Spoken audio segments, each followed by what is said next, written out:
Buenas tardes, señoras y señores. Los invitamos, sean tan amables de ocupar sus lugares. Procedemos con el mensaje de bienvenida a cargo del gobernador constitucional del estado de Veracruz, ingeniero Cuitláhuac García Jiménez.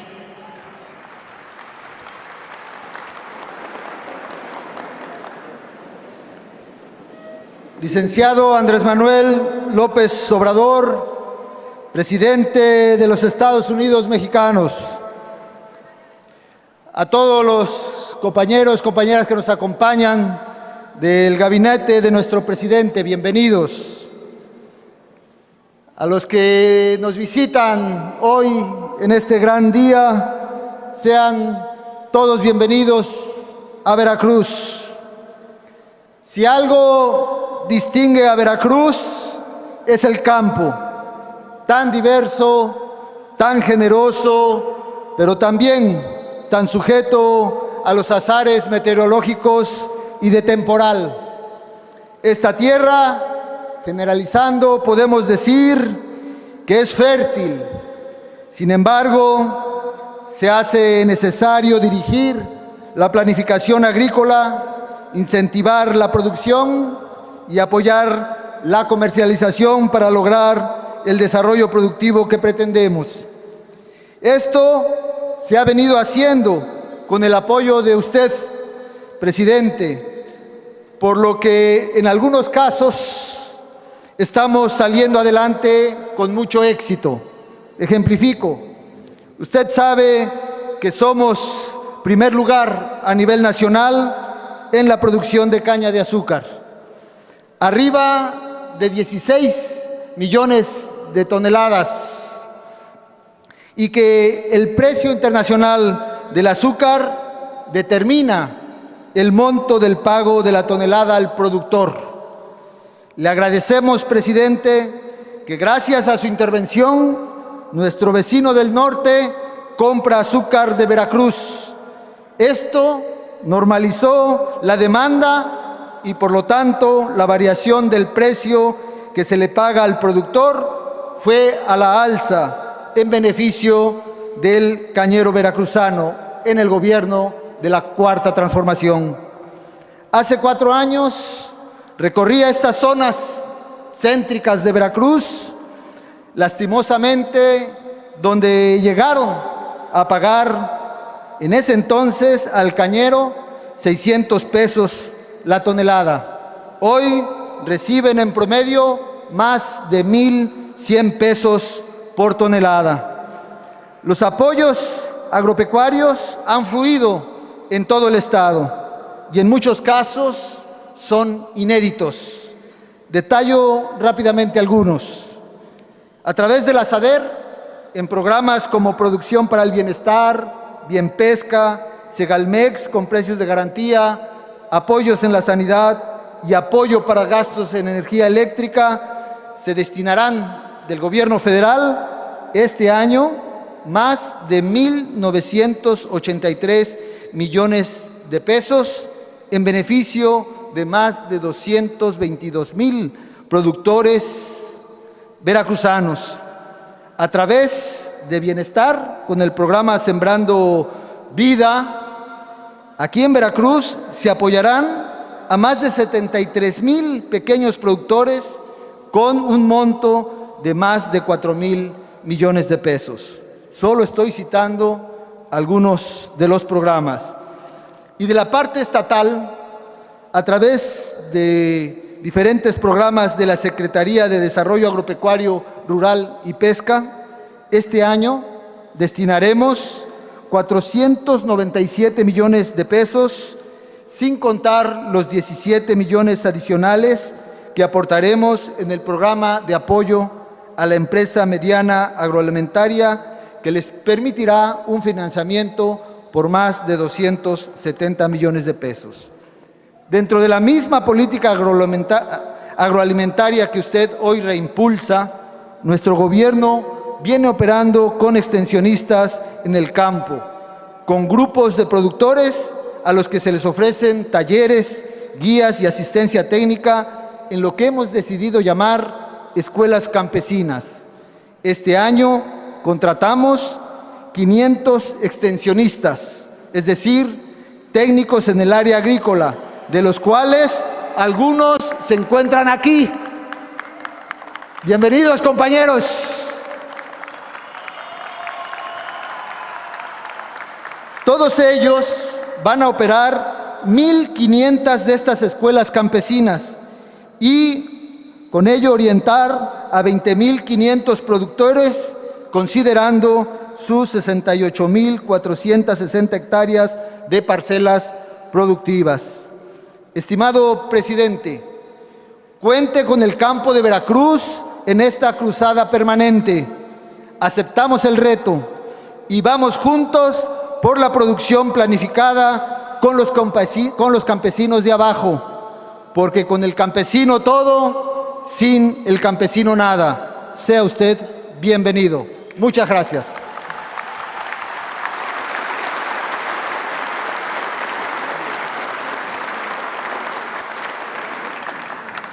Estimado público, escuchemos el mensaje que nos dirige el presidente constitucional de los Estados Unidos mexicanos, licenciado Andrés Manuel López Obrador.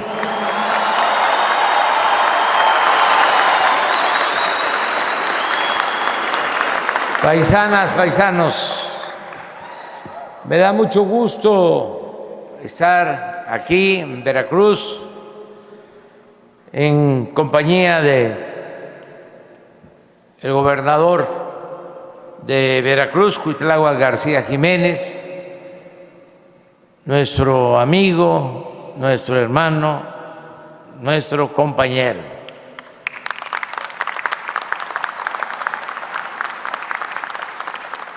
Y estar con todas y todos ustedes, técnicos, agrónomos, promotores, extensionistas, investigadores del campo, todos los que trabajan en comunidades, en ejidos, en el medio rural, que trabajan con campesinos, con productores, pequeños propietarios, ejidatarios, comuneros. A todos ellos les mandamos un saludo respetuoso desde Veracruz a todos los campesinos de México.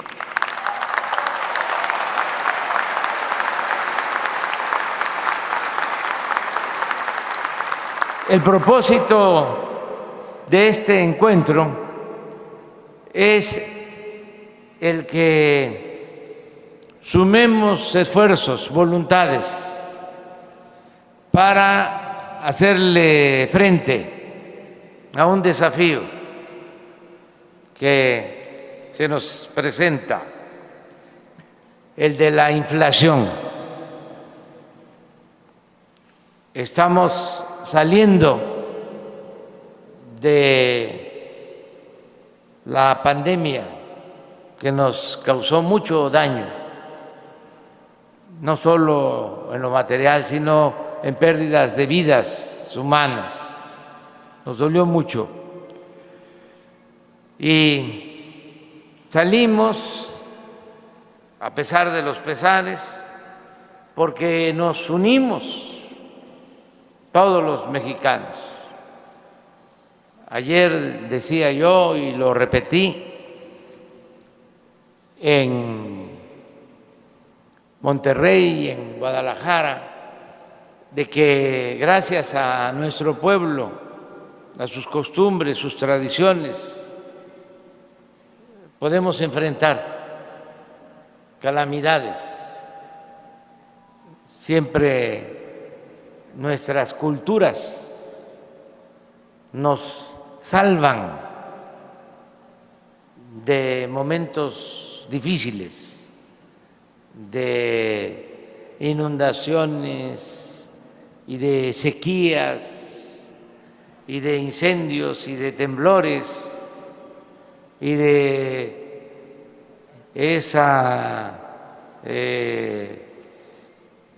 pandemia que hemos padecido durante mucho tiempo, la corrupción, porque esa peste quería destruir a nuestro país, porque no olvidemos que la corrupción es lo que más daña, lo que más destruye, y sin embargo, por nuestras culturas, por los valores que se conservan de tiempo atrás, que vienen de lejos, de las grandes civilizaciones que florecieron en nuestro territorio, hemos podido salir adelante. No han podido corromper como querían a México. Acuérdense de cómo decían que el que no transaba no avanzaba, y de que la corrupción era parte de la cultura del pueblo de México.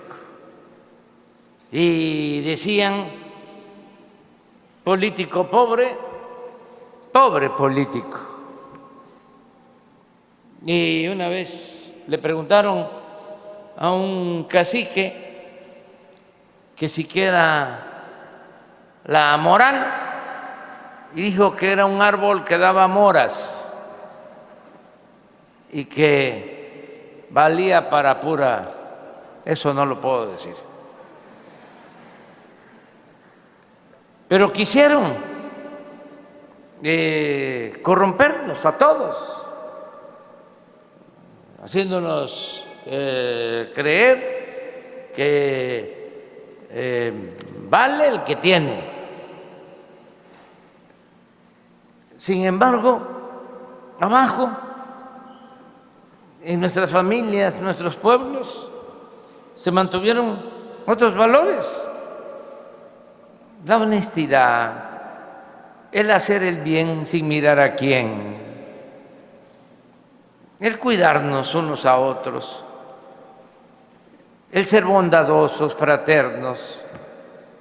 Ahora viene la pandemia, ¿y por qué salimos? A pesar de lo terrible que fue, porque nos cuidamos en nuestras casas, por nuestras familias. Siempre he dicho que la familia es la principal institución de seguridad social en nuestro país. No es el ISSSTE, no es el Seguro, no, es la familia. Aquí estamos unidos. Daba yo el ejemplo que cuando empieza la pandemia, donde hay más desgracias es en los asilos de ancianos de los países europeos. Pero en México no hay muchos asilos de ancianos, porque nosotros cuidamos a nuestros padres, a nuestros abuelos, los tenemos en nuestras casas. Todo eso es cultura. El que estén nuestros hijos viviendo en las casas, con todo respeto, en otros países van creciendo, llegan a la adolescencia y ya les dicen, ahueque que lala, ya, búsquenle. Acá no es así, hasta abusan, se quedan más tiempo, no se quieren ir de la casa. Son costumbres, tradiciones, eso es cultura y eso nos ha ayudado mucho, siempre. Y eso, repito, es lo que impidió el que terminaran de destruir a nuestro país. Entonces, así como enfrentamos todos juntos la pandemia, ahora tenemos que enfrentar este nuevo desafío, también externo, que eso no surgió en nuestro país, sino esto se origina, este nuevo problema, por la intervención, invasión de Rusia, Ucrania y la guerra, y la falla en el manejo de la política. Tienen tache los políticos con más influencia de las grandes potencias y de organismos internacionales como la ONU, porque se debió evitar la guerra. Para eso es la política, entre otras cosas, para evitar la confrontación, para evitar la guerra. Pero no, se cerraron, no hubo diálogo y se afecta a todo el mundo. Lo más doloroso es que pierden la vida inocentes y hay muchos refugiados que tienen que abandonar sus comunidades, que tienen que abandonar sus pueblos, y también se afecta toda la economía mundial. Y eso trajo ahora la inflación, que es el aumento de todos los precios, y es un asunto mundial que está afectando. Les está afectando mucho, mucho a los europeos, son los que tienen más inflación, pero también afecta en otros continentes y afecta en Estados Unidos y nos afecta a nosotros. En el caso del último reporte en Estados Unidos del mes de abril, ellos tienen una inflación de 8.3%. Nosotros tenemos en abril 7.7%. Es importante que se conozca cómo se conforma este índice inflacionario. Nosotros, porque le atinamos, ya llevamos tiempo hablando de que hay que producir lo que consumimos. ¿Sí se acuerdan de eso, no? Que hay que ser autosuficientes. Esta es una diferencia con los tecnócratas neoliberales. En la época de Salinas, el que era secretario de Hacienda, Pedro Aspe, llegó a decir que no importaba dejar sin apoyo al campo, porque en un mundo globalizado se podía comprar afuera lo que se necesitara. Y se les decía que si cuál era la política industrial que tenían, y decían que la mejor política industrial era la que no existía. Entonces se abandonó el fomento a las actividades productivas. Y esto mismo se aplicó en la política energética. Exactamente hace 40 años, el periodo neoliberal duró 36 años, dejaron en el abandono la industria petrolera, La última refinería que construyeron fue la refinería de Salina Cruz hace 40 años y se acabó por completo la industria petroquímica. Éramos de los países con más desarrollo petroquímico en el mundo y todo se convirtió en chatarra. Bueno, por el desarrollo petroquímico llegamos a ser autosuficientes en fertilizantes. No se compraba el fertilizante, todo se producía en el país. Pero vendieron las plantas, privatizaron las plantas. Nosotros estamos cambiando esa política.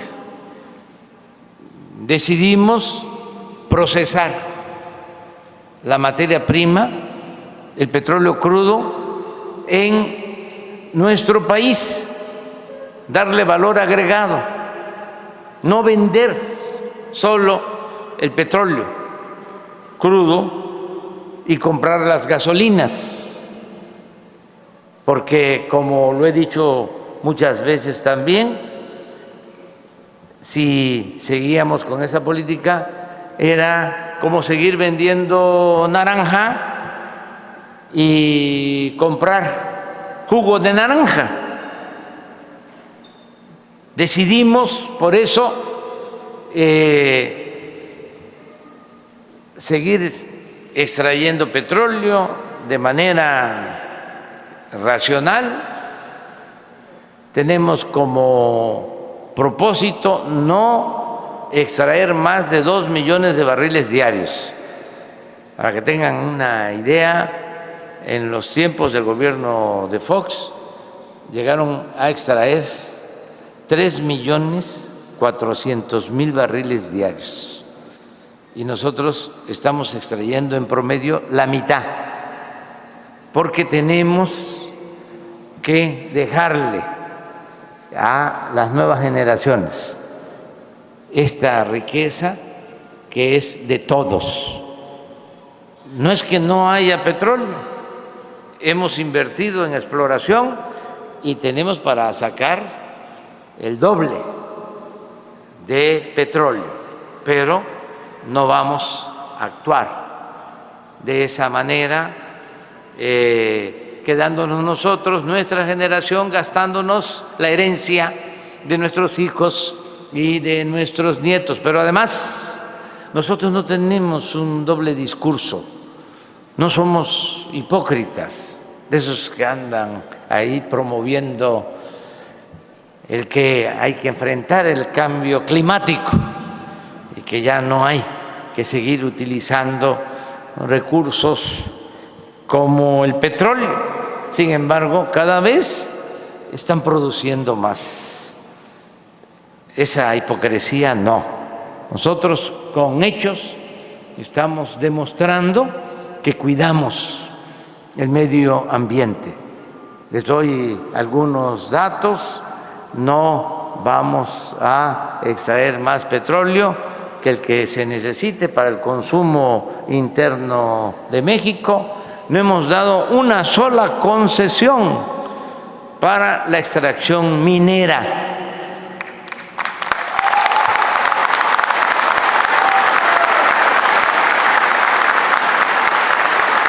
No se permite el uso del fracking para extraer hidrocarburos, porque estamos cuidando el agua y no hemos permitido la entrada del maíz transgénico.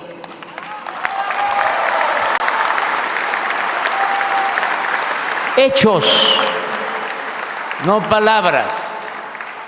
Entonces, esta política nueva, pues significó desde el principio reparar las refinerías y empezamos a invertir, porque estaban a punto de convertirse en chatarra las 6 refinerías abandonadas. Estaban produciendo al 35% de su capacidad.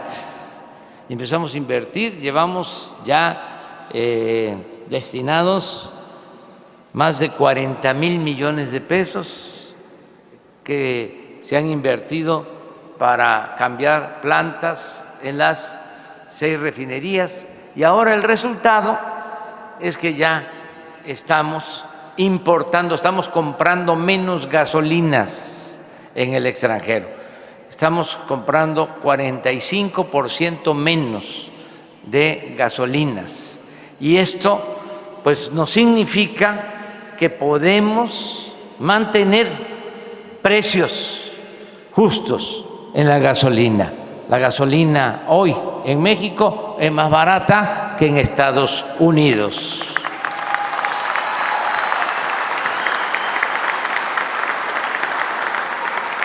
Y ya también hicimos otras cosas, porque esto es hacia adelante. El año que viene se deja de comprar la gasolina y el diésel en el extranjero. Vamos a ser autosuficientes, porque compramos una refinería en Texas. Ya ven cómo era la costumbre, venían y aquí nos compraban, ¿no? Nuestras plantas. Ahora, con todo respeto, no es para festinarlo, es nada más para que tengamos en cuenta que las cosas han cambiado. Cuando Salinas, en vez de hacer una refinería en México, la hicieron en Texas con dinero de Pemex y se asociaron con una petrolera, con Shell, y le dejaron a Shell el 51% de las acciones y a Pemex el 49%. Y desde entonces pues Pemex no veía utilidades y la dirección, la administración de la refinería estaba a cargo de Shell. Cuando viene la crisis de la pandemia, esta empresa petrolera mundial decide vender algunas refinerías.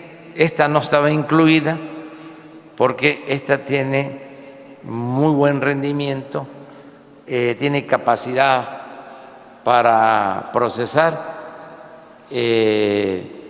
más de 300,000 barriles diarios y con una efectividad de 85%. Les hablaba yo que las que recibimos nosotros, las 6, tenían capacidad operativa del 35%. Entonces, se le mandó a decir a Shell que le comprábamos la refinería, pero no las que estaba vendiendo, sino le comprábamos en donde en donde nosotros teníamos el 49%. Aceptaron y compramos esa refinería, que ya es de México, y ya está llegando gasolina de esa refinería a nuestro país.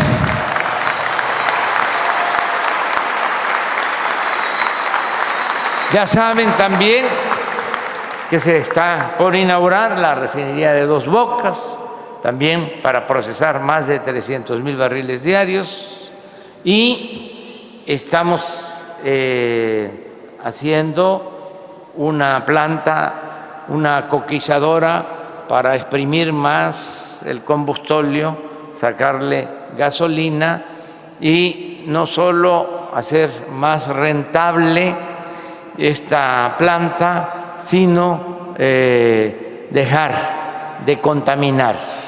Todo esto se está logrando y esto nos permite que ahora con la inflación el sector energético de México solo está afectado en 0.6%, porque no hemos aumentado los precios, ni van a aumentar en términos reales los precios de la gasolina, del diésel, de la luz, del gas. Como tenemos esto controlado, el impacto es 0.6. De los 7.7 de inflación, solo 0.6 son energéticos.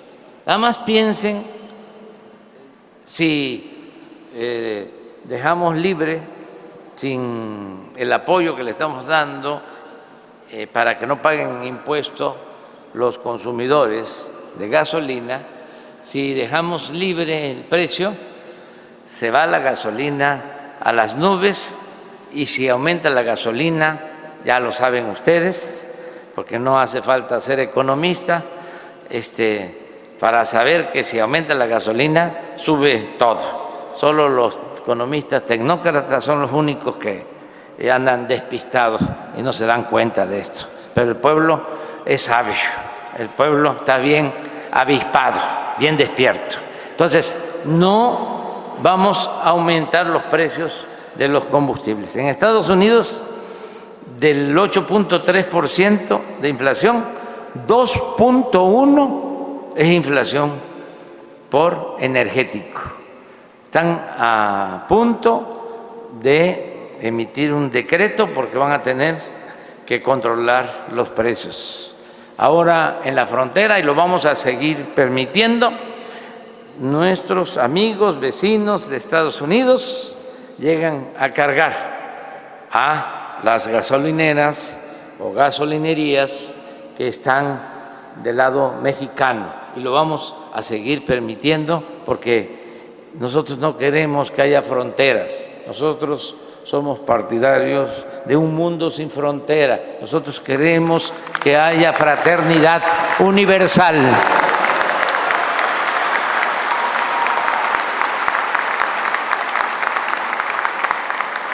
Sin embargo, ¿dónde es que tenemos el problema? En los alimentos. Ahí es donde está la diferencia. Nosotros tenemos 3.6% de la inflación por incremento de precios en alimentos. Y ellos tienen 1.3%. Ahí nos ganan. En otras mercancías, nosotros tenemos un incremento de 3.5% y ellos nos ganan con 4.9% de aumento. Pero en alimentos es donde nosotros estamos abajo y necesitamos enfrentar este asunto. Ya se está hablando con productores, con comerciantes, los grandes distribuidores de alimentos. Ya se logró que no aumenten los precios de una canasta básica, que se va a poder comprar a un precio justo. Ya suscribimos este acuerdo, y lo que es maíz, frijol, arroz, azúcar, atún, sardina, 24 productos, alimentos básicos, van a estar con precios justos. No voy a usar la palabra, el término de control de precios, no, porque lo logramos de manera voluntaria.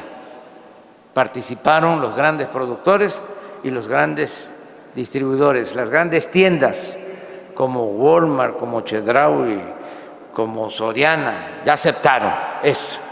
Y ese paquete, esa canasta de 24 productos básicos no va a aumentar de precio.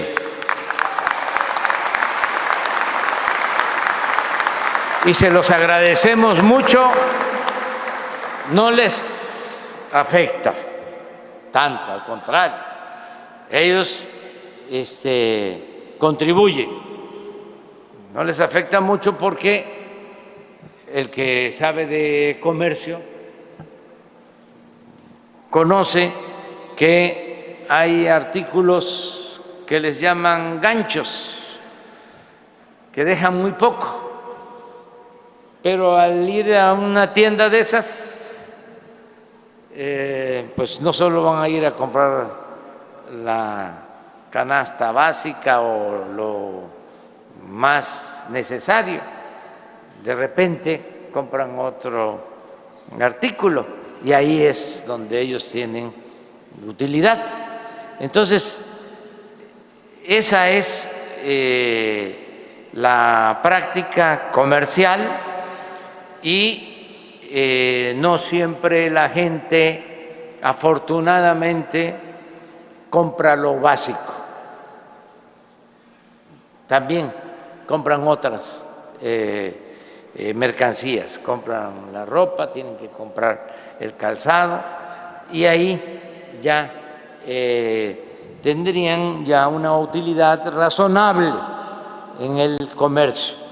Entonces, vamos a llevar a cabo esta política. También otra acción es que mientras no tengamos autosuficiencia alimentaria, estamos quitando los aranceles, los impuestos, para que el que quiera vender en México alimentos básicos pueda venderlos en el país a precios bajos, sin que tengan que pagar impuestos. Acabo de hacer una gira por Centroamérica y por el Caribe y el primer ministro de Belice se quejaba de que ellos, y aquí están seguramente amigas, amigos de Quintana Roo, sí están, ¿verdad?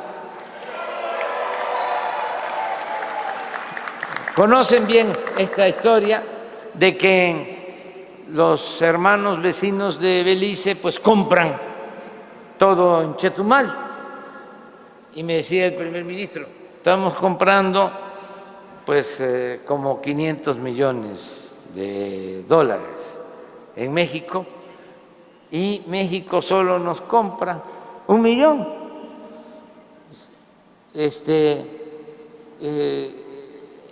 No hay equilibrio. ¿Y por qué en México solo nos compra 1 millón?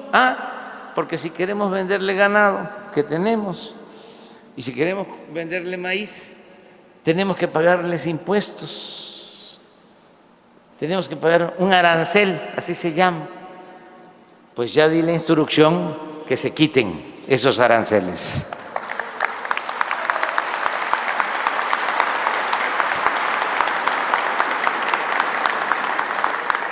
Entonces esto va a ayudar para que tengamos más oferta, no cerrar nuestra economía, sino abrir para que tengamos lo que se requiere. Y lo más importante de todo en la estrategia, pues es producir lo que consumimos. En eso estamos de acuerdo. Si no producimos lo que consumimos, siempre vamos a estar dependiendo del extranjero. Ahora, con la crisis mundial, solo el flete marítimo ha aumentado 10 veces. El traer de Asia y de Europa los productos básicos, las mercancías, 10 veces en transporte. Pues es lógico que lo mejor pues es producir lo que consumimos. Y si nos vamos a escala, lo mejor es pues empezar por el autoconsumo. qué no podemos, como lo hacen millones de mexicanos, sobre todo los campesinos, los indígenas, producir el maíz para su autoconsumo? Hasta los jornaleros que van al norte pueden estar 6 meses trabajando como jornaleros en la agricultura comercial, pero regresan 6 meses para sembrar su tierra y tener su maíz y tener su frijol. Ya eso lo saben muy bien ustedes. Pues ahora tenemos que reforzar ese sistema de producción, de autoconsumo, que podamos sembrar maíz, que podamos sembrar frijol, que podamos sembrar arroz, lo que consumimos. ¿Y con quién podemos hacer eso?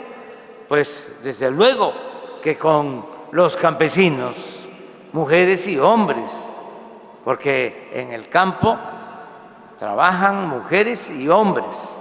Ahora que voy a ir a Puebla, voy a pasar por Esperanza, voy a pasar por Palmar de Bravo, y estoy seguro, aunque yo pase a las 4 o 5 de la tarde, ahí están trabajando la tierra, hombres, mujeres y hasta niños, toda la familia trabajando la tierra. Porque afortunadamente también no se ha logrado el desarraigo, le sigue teniendo mucho amor el campesino a la tierra. Si no fuese por ese amor, ya no existirían los campesinos, porque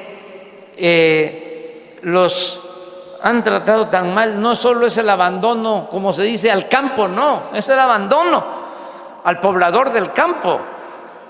Y siembran y nunca sacan ni siquiera lo que invierten. Entonces, ¿para qué siembran? Por el amor que le tienen a la tierra, no solo por lo que van a obtener. Entonces, ahora nosotros tenemos que apoyar a los productores del campo, como lo estamos haciendo desde el principio, pero ahora más todavía. Tenemos programas como el Sembrando Vida. Hay que decirle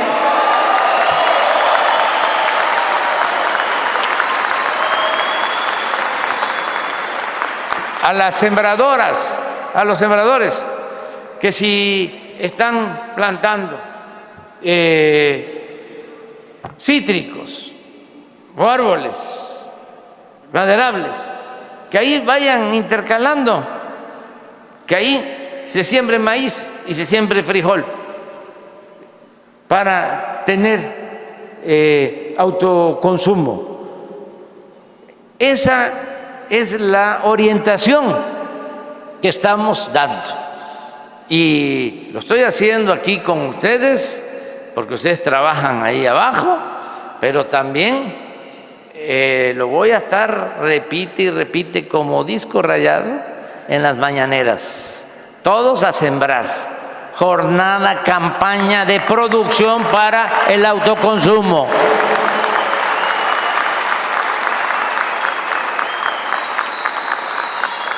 A sembrar para tener, porque no solo es el maíz, no, es que si hay, bueno, si no hay maíz, no hay país, pero también el maíz es la gallina, es el puerquito, es la economía campesina. Hay un ejemplo de economía campesina en Puebla, en Tlaxcala, por ejemplo, en Tlaxcala.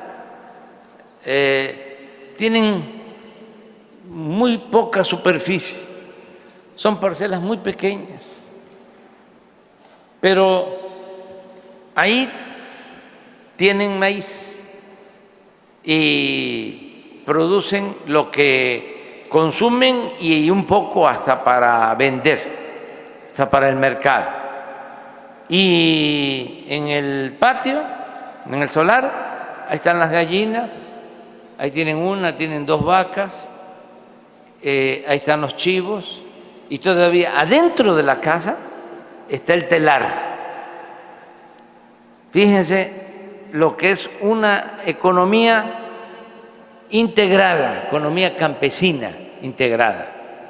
Me quito el sombrero, ¿sí?, para estos productores del campo en todo México. Es así. Entonces lo que tenemos que hacer es decirles: vamos adelante, ¿en qué ayudamos? Nosotros nos vamos a poner de acuerdo para ver qué es lo que más puede ayudar en estos momentos.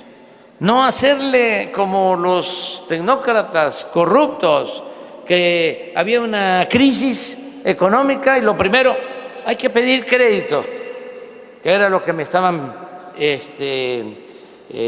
planteando cuando la pandemia, que yo endeudara al país. Le dije: no, me estaban planteando también que yo decretara que no se pagara impuestos durante 6 meses.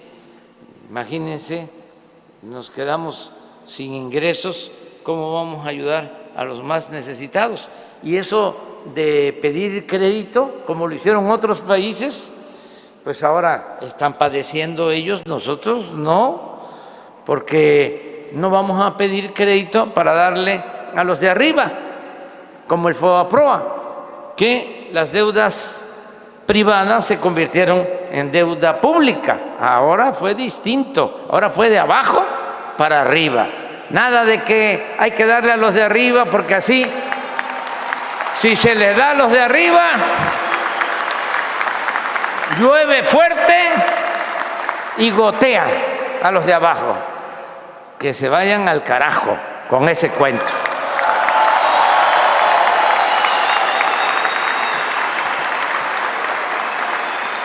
Entonces, si les dejamos a los tecnócratas, ¿no?, neoliberales, decirle: no, pues crédito y tractores y semilla mejorada y fertilizante, etcétera, etcétera, etcétera, y se queda todo arriba y no hay beneficio.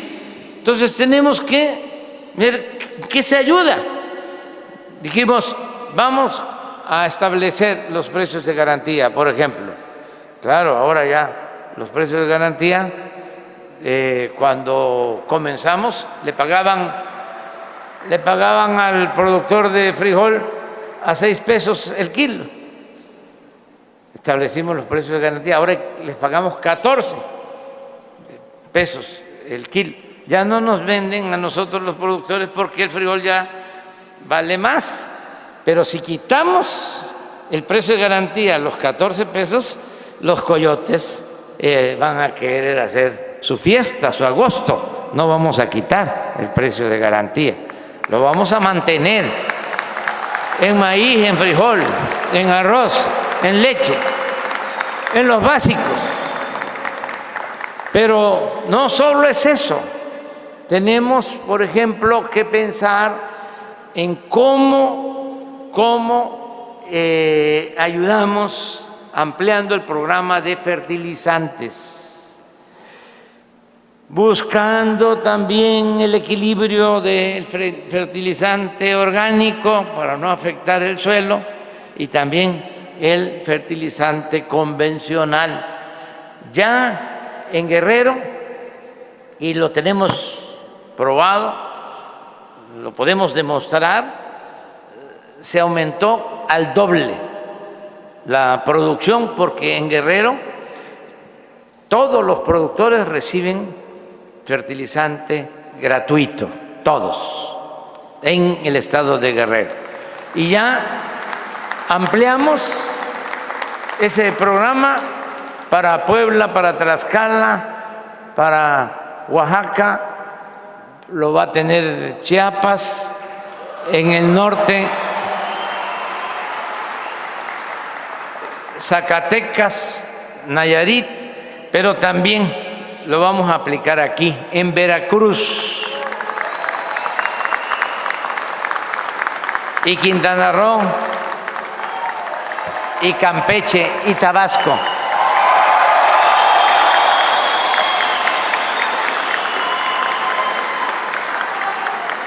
Lo que nos falta, vamos a reforzar la producción de fertilizantes. Nos dejaron unas plantas viejas, hicieron una tranza. Pues aquí, en Veracruz, no mis paisanos veracruzanos que son muy honestos y derechos, no, sino unos tecnócratas que compraron una de esas plantas que privatizaron desde el gobierno de Salinas, que la habían dejado ahí arrumbada, de repente la compraron en el sexenio pasado y supuestamente valía $300 millones, supuestamente.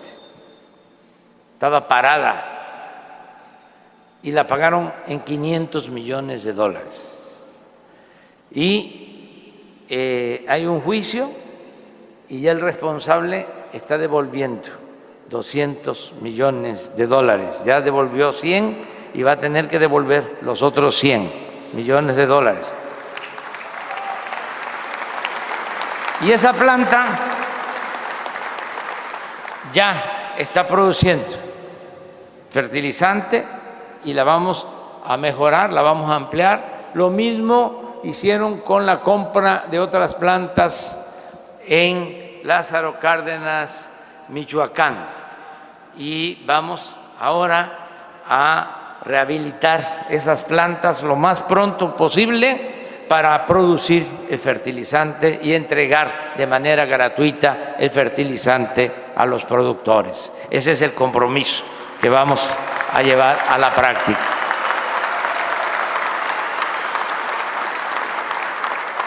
Pero necesitamos del apoyo de todas, de todos ustedes. Y por eso esta reunión. Yo les pregunto, ¿cómo lo ven? ¿Le vamos a entrar? Bueno, que levanten la mano los que van a participar.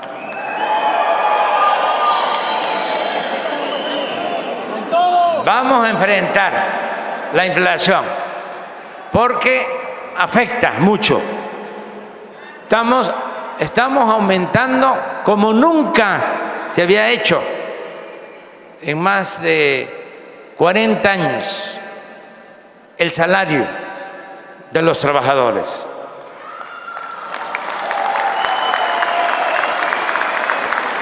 En el tiempo que llevamos, 70% de aumento del salario, pero no sirve del todo. Sí, hay carestía.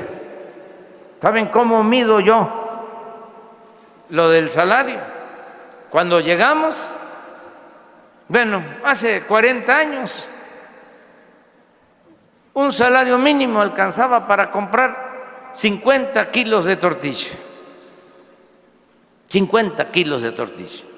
Cuando llegamos, alcanzaba para comprar 5 kilos. Y hemos aumentado 70% el salario mínimo en términos reales. Y subimos de 5 a 9 kilos el salario de tortilla. De 5 a 9.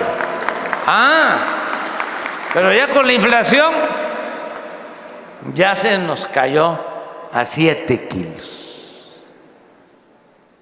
Es nada más para tener una idea del daño que hace la inflación.